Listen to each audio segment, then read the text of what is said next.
My name is Claire Atwood. I'm 26 years old, and until that afternoon, I thought I knew who I was, and who I could trust. I was raised in a sleepy Connecticut suburb, in a house with blue shutters, ivy creeping up the porch columns, and the scent of magnolias in spring that always reminded me of my mother's perfume. My family is one of those tightly wound American clans, where secrets are buried under polite smiles, and Sunday dinners are sacred, no matter how fractured things really are. Before I dive into what happened that day, the moment that unraveled everything I believed about my family, I want to ask you something.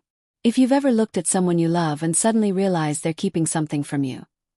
If you've ever felt that cold twinge of doubt crawling up your spine when you hear a name from the past, then this channel is for you. I share stories that go deep, the kind of stories that stay with you after the screen goes dark. True feeling, raw, emotional tales about love, betrayal, and the quiet things families don't talk about, but should. So, if you're someone who values truth, vulnerability, and storytelling that doesn't sugarcoat life, hit that subscribe button. You'll find a new story every week. Stories that might just make you see your own life a little differently. Now back to that afternoon. It was my cousin Jenny's wedding, a hot, heavy July day. The kind where the sun feels like it's sitting on your shoulders, and everyone's makeup starts melting by the time they get through the cocktail hour. The venue was a restored farmhouse in upstate New York, rustic chic with mismatched vintage chairs, lavender centerpieces, and an open bar that people were already abusing by 3 p.m. I was there with my fiancé, Ethan. We'd been together for 3 years, engaged for 6 months. Ethan's a school counselor, steady, kind, the type of man who always carries an umbrella, just in case. That day, he wore a navy suit that made his green eyes stand out, and I remember thinking how lucky I was. But that thought didn't last long. I was fixing a bobby pin in my hair when I noticed Ethan had wandered away from the crowd. He stood alone in the hallway leading to the reception room, his body tense, eyes locked on something off to the side. I followed his gaze. A large oil portrait hanging beside the antique coat rack. It was my Aunt Margaret, painted decades ago, probably in her early 20s. She wore a pale blue dress, her dark hair pulled back in soft curls, her expression unreadable. I'd seen that portrait all my life. It hung in my grandparents' hallway when I was a kid. But I'd never seen anyone stare at it the way Ethan did. "Ethan?" I asked, stepping closer. "What are you looking at?" He didn't look at me. His jaw clenched. And then, almost under his breath, he said, "She lied to you." And blinked. "What?" He turned to me slowly, his face pale, almost haunted. Then he pointed at the portrait. "That woman, Margaret. She didn't tell you the truth." The air shifted. The chatter and laughter from the garden behind us suddenly felt far away. I stared at the painting, at my aunt's painted eyes. Cool, distant, as if she knew a secret she'd never share. "What are you talking about?" I asked, trying to laugh, but my voice cracked. Ethan didn't smile. "Claire, we need to talk. But not here." The music swelled from outside, the opening chords of the father-daughter dance, and someone called my name. But I couldn't move. My feet were glued to the floor, my heart pounding so loud I thought everyone could hear it. I looked again at the portrait, at the woman I had called Aunt all my life. And in that moment something inside me shifted. A door I didn't even know existed creaked open, and behind it was something dark, something waiting. That was the beginning. And I had no idea what was coming next. I didn't sleep that night. After the wedding, Ethan and I drove back to the small apartment we shared in Hartford. I didn't ask him any more questions in the car. Something about his expression warned me to wait. He kept both hands on the wheel, his knuckles white. His eyes focused on the road like he couldn't afford to glance away for even a second. When we got home, I dropped my heels by the door and sat on the edge of the bed. He stood in the doorway, hesitating. I watched him in the dim light of the hallway, his shadow long and strange. "Can you please tell me what you meant back there?" finally asked. Ethan ran a hand through his hair, then slowly walked over and sat across from me. "I didn't want to say anything before I was sure," he began. "But Claire, I think Margaret is your mother. The words felt like a slap. I stared at him, willing myself to laugh, to snap at him, to do anything other than sit there like my entire reality hadn't just shifted under me. But I didn't move. My mind was trying to grab onto something solid. A memory, a fact, anything that could prove what he'd said was impossible. That doesn't make sense, I said. My mom is my mom. Margaret's her older sister. Ethan nodded slowly. I know what you've been told. But remember when we visited your grandma's old house last month? Yeah. You were looking through the attic. I went down to the basement, and I found a cedar box, hidden behind the water heater. Inside were letters. Dozens of them. Letters. They were all addressed to Margaret. From a man named Thomas Keller. The last one was about a baby girl born in January of 1999.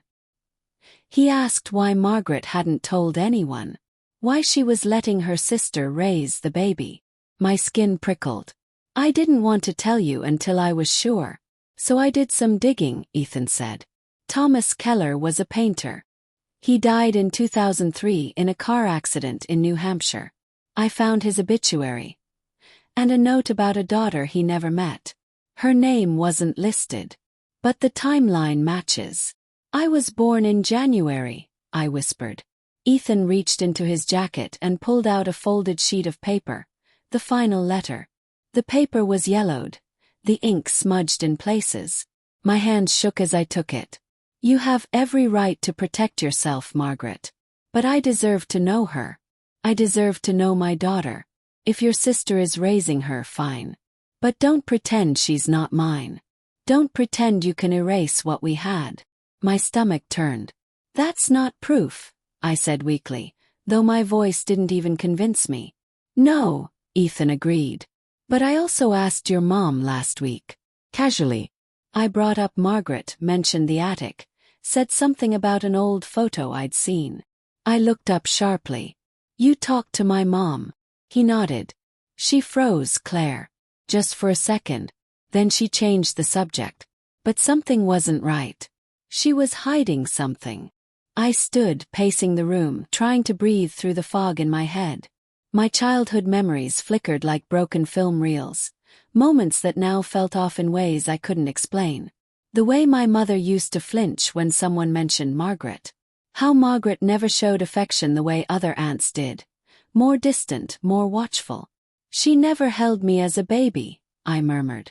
There are no photos of her holding me. Ethan stood too. I think she wanted to. I think she didn't know how.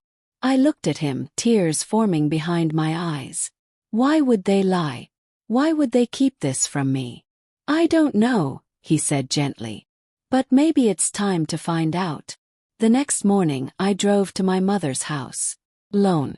The sky was overcast, the kind of gray that seeps into your bones. Her house looked exactly the same. White siding, trimmed hedges, wind chimes that never seemed to stop. She opened the door, her face lighting up, until she saw my expression. Claire. Is everything all right? I stepped inside without answering. We need to talk. About Aunt Margaret.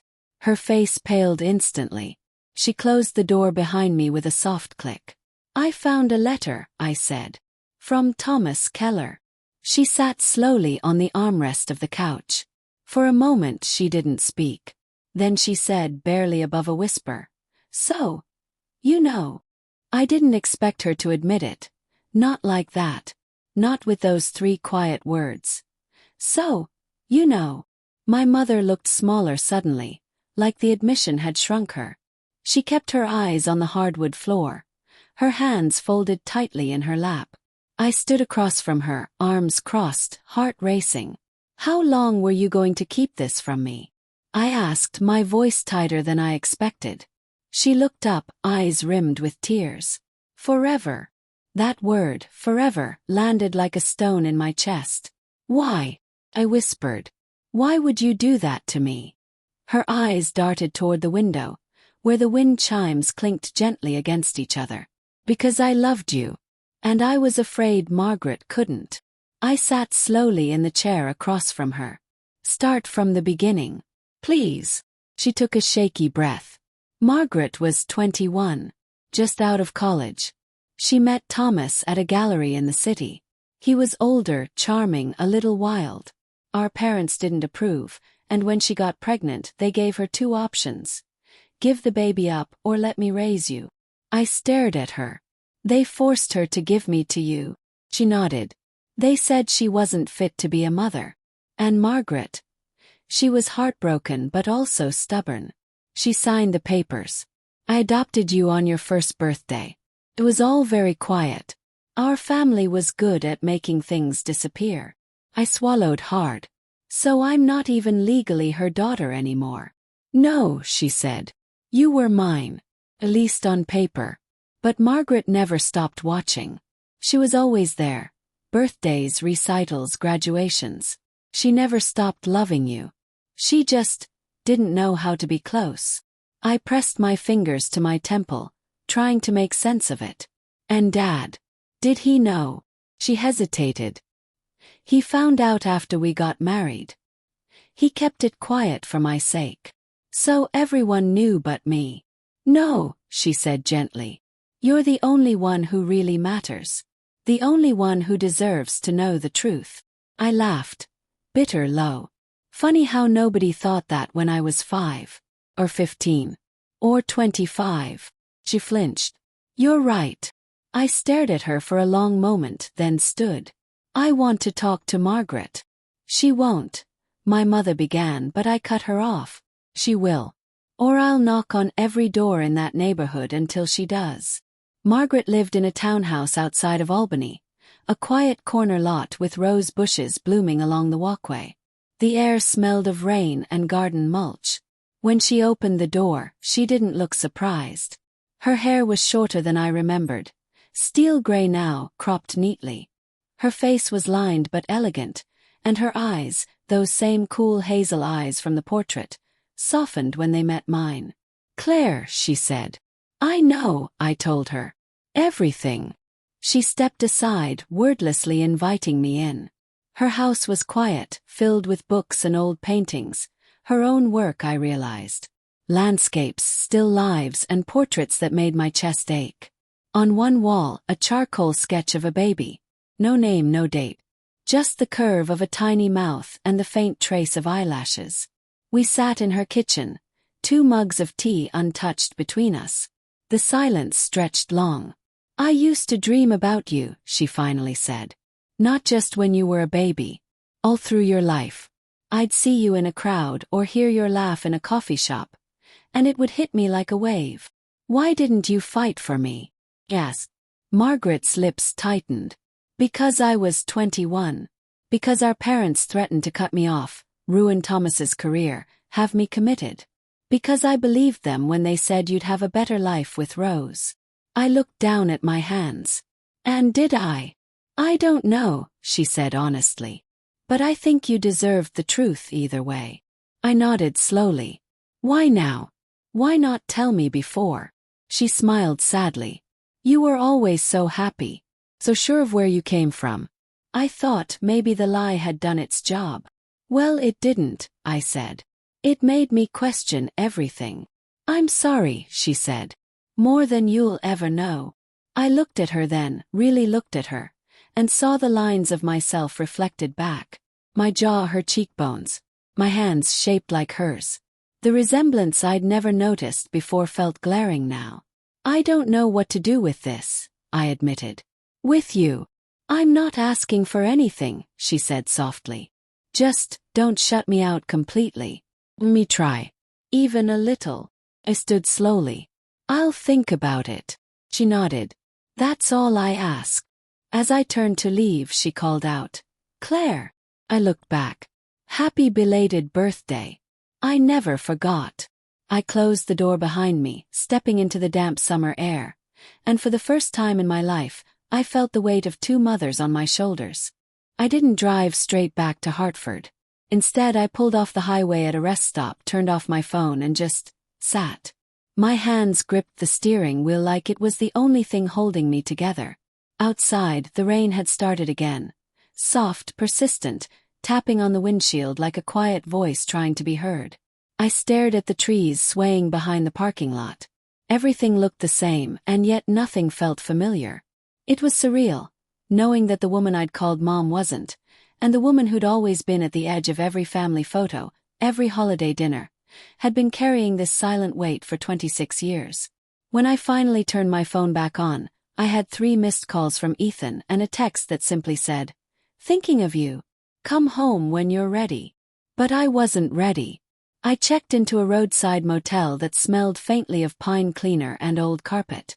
The sheets were stiff, and the air conditioner made a low buzzing noise that never stopped, but it gave me space.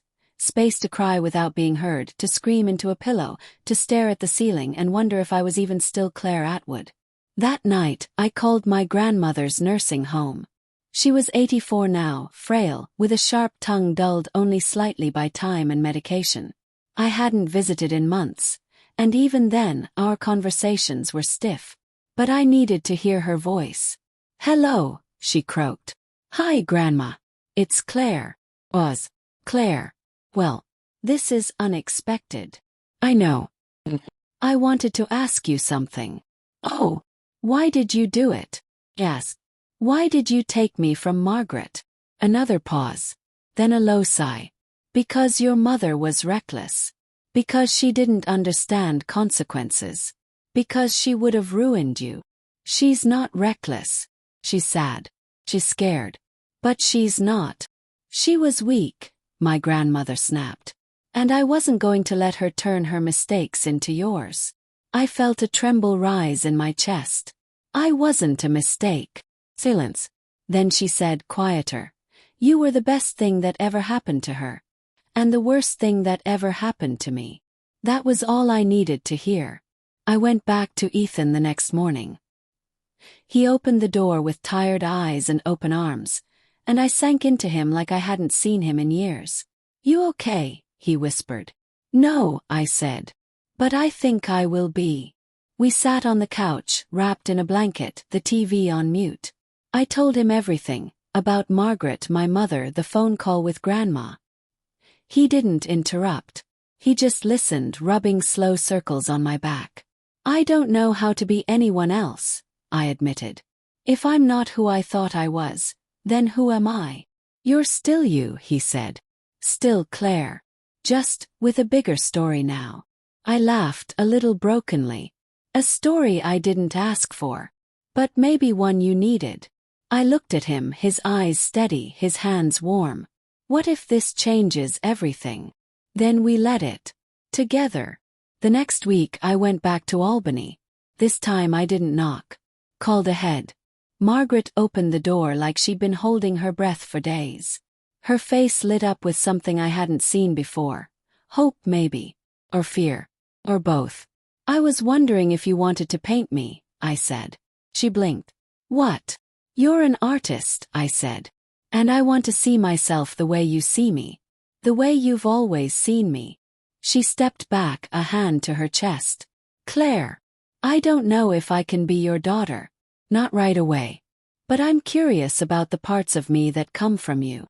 Her eyes shimmered. "You have my stubbornness. And your cheekbones," I smiled faintly. She laughed. "And your fire." We spent the afternoon in her studio. She sat me by the window where the light hit softly, and for hours she sketched in silence. The only sound was the scratch of pencil on paper and the soft hum of a record player spinning something old and slow. It was the first time I felt peace. At one point she paused and said, "You want to know something strange?" "What?" "I've been painting you since before you were born." I looked around, at the canvases propped in corners, the unfinished portraits, the charcoal sketches. And I saw it. The curve of my nose here. The shape of my lips there. Hints of me, scattered across her life like echoes. "You never let me go," I whispered. "I couldn't," she said. "Even when they told me to." 3 weeks passed. Margaret finished the portrait, and when she showed it to me I cried. Not because it was perfect, though it was. Not because she'd captured the shape of my smile or the softness around my eyes. She had. But because it was the first time I saw myself through her lens. There was a quiet strength in the way she painted me, like she knew every piece of me, even the ones I was still discovering. I asked if I could take it home. She nodded without hesitation. At first, I kept it in the corner of my apartment, half hidden under a sheet. Ethan didn't pressure me. He gave me space to stare at it when I needed to, and to cover it up when it hurt too much. And it did hurt, in ways I couldn't always explain. I'd grown up thinking identity was something solid, a foundation poured early in life and built upon with years of memories, lessons, and love. But now I saw it more like a mosaic. Pieces scattered, shaped by hands that didn't always agree, and somehow still coming together into something whole. That's what I was now. Whole. In a different way. It was a Saturday when I finally called my mother, the one who raised me, the one whose name was still on my birth certificate. She answered on the second ring, her voice tight. "Claire." "Hi, Mom." Beat of silence. "I didn't think I'd hear from you." Took a breath. "I'm not calling to fight. I want to talk. As an adult. As your daughter." Her breath shook slightly. "Okay." "I've been angry," I said. "I still am. But I also know you made choices that felt right at the time. I can't pretend to understand all of them. But I can't erase the love you gave me either." She said nothing, but I could hear her crying. "I think there's room for both of you in my life," I continued. "I don't know what that will look like yet. But I don't want to lose anyone. Not completely." More silence. Then, "Do you want to come for dinner?" I smiled, blinking back my own tears. "Yeah. I'd like that."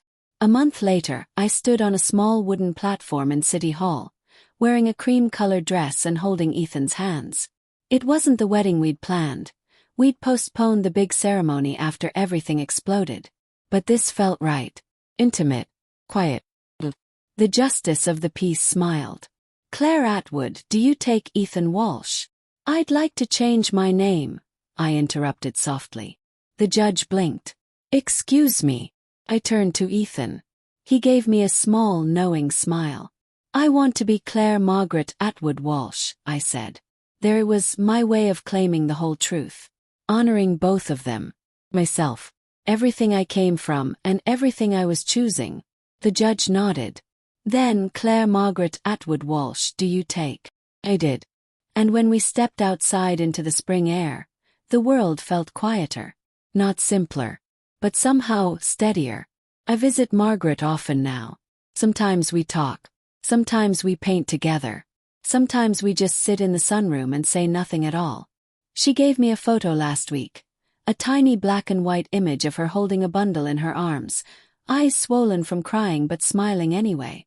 She'd snuck it at the hospital, just before signing me over. "I used to think I'd never get to be your mother," she said. "Now I know I always was. Just not in the way I expected." And I told her honestly. "You still are. And so is Mom." Families are messy. Sometimes love looks like sacrifice. Sometimes it looks like silence. And sometimes it looks like a second chance. I don't have all the answers. I don't know how to rebuild trust overnight or how to make pain disappear. But I do know this. Truth is always better than fiction. And every time I look in the mirror, I see the woman in the portrait. Strong, complicated, unfinished. Just like me.